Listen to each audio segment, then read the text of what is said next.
Dans cette main, on est au bouton et notre adversaire a ouvert au hijack pour 2 blindes. Notre stack fait 20 blindes.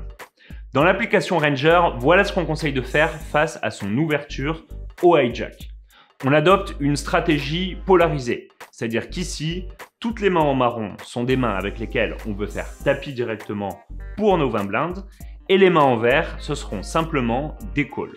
Mais contrairement à nos stratégies polarisées qui contiennent les mains nutsées et des bluffs, ici, on ne relancera pas les as ou les rois, et seulement une fois sur 2, les dames. Par contre, on relancera systématiquement toutes nos paires inférieures et des mains assez étonnantes comme roi 10 suité ou as 5 suité. Ici, on va diviser notre range en 4 parties. Les mains très fortes avec lesquelles on va simplement suivre donc, tout comme les mains les plus faibles comme as 2 ou valet 9 suité. Les mains moyennes avec lesquelles on veut shove directement. Les mains faibles avec lesquelles on veut shove et les mains trop faibles se coucher directement. Et juste suivre avec paire de roi ou paire d'as, ça permet de renforcer notre range de call. Et ça, on peut le faire parce que le stack est de 20 blindes.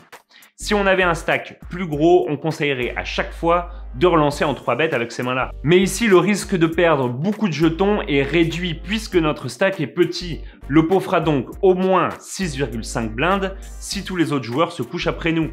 Et il nous resterait 18 blindes dans notre stack, soit un stack to pot ratio d'environ 3. On aurait 3 fois l'équivalent de ce qu'il y a dans le pot en jetons dans notre stack. Alors qu'avec un plus gros stack comme 40 jetons, il nous resterait 38 jetons dans ce même pot, soit un stack to pot ratio de 5,8.